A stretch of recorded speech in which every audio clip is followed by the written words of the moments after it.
இந்த மாப்பாமரன் மனக்கொள்ளை வாழ்ந்திடும் கண்மணி சேகரன் ஐயா வழியில் சென்றிடும் பாலகன் அடி தொழுதேனே தானவே தன தந்தத்தான தானவே தன தந்தத்தான தானவே தன தந்தத்தானே தனதானே. வணக்கம்.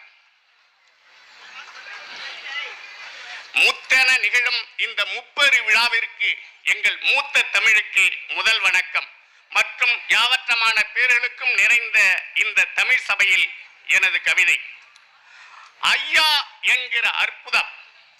விடிந்தால் காடு, சாய்ந்தால் வீடு, சராசரிக்கும் சராசரியாய் சரிந்து கிடந்தது எங்களின் பழைய காலம். விடிய விடிய கூத்து நடக்கும், துரியனாய் தருமனாய் புழுதி பறக்கும் தெருவே ராஜபாட்டையாகும். பொழுது விடிந்ததும் 4 இட்லி சட்டினிக்கு கடன் சொல்லி பல்லிழிக்கும் எங்களின் கடந்த கால பொழுதுகள் மிகவும் பாடுதான். கிரயம் எழுதுகையில் வாசகம் ஒன்று வரும், படித்து பார்த்தேன் சரி, படிக்க கேட்டேன் சரி. ஆண்டை பெரிய படாச்சிக்கு எப்போதும் படிக்க கேட்டேன் சரி வாசகம்தான் வசமாகி போகும். ஆனாலும் ஏந்திய கரங்களில் வீசிய பணத்தை யாராரு போட்டதுன்னா பெரிய படாச்சி நாட்டாமை சாமியாரு போட்டது. கொட்டு மேல வாழ்த்தில் குதூகுலந்தான், சிரிப்போ சிரிப்பு. இப்படி பள்ளம் படுகுழியன எங்கள் வாழ்வு. பாதகம் தெரியாமல் படிக்கல்லா கிடந்த ஓர் பரிதாப நாளில்தான் திண்டிவனத்திலிருந்து அந்த தெம்பு வந்தது.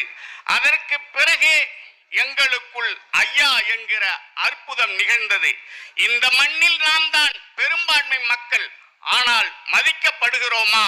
மாறாய் மிதிக்கவே படுகிறோம். கல்வியில் வேலையில் தக்க அளவாய் தரப்படுகிறோமா? இல்லவே இல்லை, எங்கும் ஏய்ப்புதான். ஆண்ட பரம்பரை பெருமையை விடு, பழையபடி ஆளும் உரிமையை வென்றே எடு. நெஞ்சை உழுக்கும் நியாய முழக்கங்கள், கோயிலடி மரநிழல் குளக்கரை கழுங்கு எங்கும் எல்லாம் ஐயாவின் பேச்சே. உறங்கி கிடந்த எங்களை விடவும் ஐயாவின் உரைகள் விடித்தே கிடந்த அவர்களுக்குத்தான் அதன் வீரியம் புரிந்தது. ஐயாவை தொடர்ந்து அடிநடத்தி பார்த்தது. உடன் வந்த எவரையும் சிண்டை இழுத்து தனிமையில் விட்டது. எதற்கும் மஞ்சா ஐயாவின் கால்கள் ஊர் ஊராய் சென்று உறவுகளை அழைத்து உறக்க பேசியது. ஊர்வலம் மாநாடாய் உலுக்கி எடுத்தது. எல்லாவற்றிலும் நாம் ஏமாறி கிடந்த ஏளனத்தை சொன்னது. அதிகார செவிதுளையில் எப்போதும் குளவி கூடு கட்டி விடுகிறது போலும் எத்தனை வேகமாய் கத்தி முழங்கிடும் ஒருபோதும் காது கொடுத்து கேட்பதே இல்லை. இறுதியால்தான் தொடர்சால் மறியல் அடக்கி வைத்திருந்த அத்தனை கோபமும் பிடி கிளம்பியதில் நாடே திரும்பியது. ஆனாலும் 21 உயிர்கள் காக்கை குருவியாய் துப்பாக்கி சூட்டில் சுருண்டு பொசுங்கின. போராடி கிடைத்த 20 விழுக்காடும் அழுகிய கனியே. போராட்ட திசையில் தலை வைக்காதவர்கள் கூட அடித்த லாட்டரியில் அதிசயித்து போயினர். 107 சாதிகள் திடுக்கென எழுந்து திண்ணையில் ஏறின.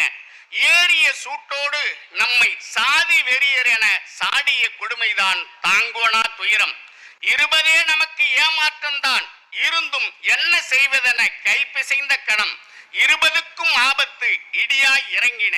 உள்ளே புகுந்த இடஒதுக்கீட்டு திருடர்கள் குட்டி இறைத்து பருந்திற்கு விட்ட கதைதான். கொடுத்து பிடுங்கினர் 10 விழுக்காடி. சாதிவாரி கணக்கெடு என்றால் சமூக பிளவாய் சங்கடமாகுமாம். பறித்த 10 சரியாய் கணக்கே இல்லையாம். சாய்ந்த வகையில் சட்டம் பேசிடும் சதிகார சூழல்.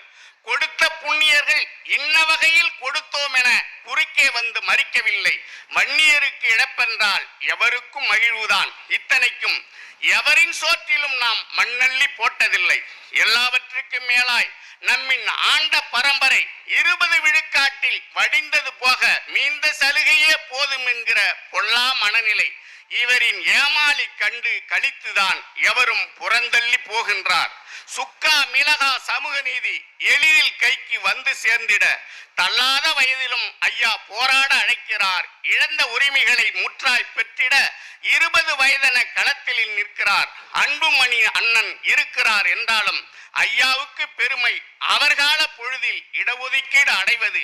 கற்கால பொழுதில் கூட நினைத்ததை முடித்தார் ஐயா. கணினி காலத்தில் கணக்கு தவறுகிறோம், ஐயா மட்டுமே நமக்கான விடிவு.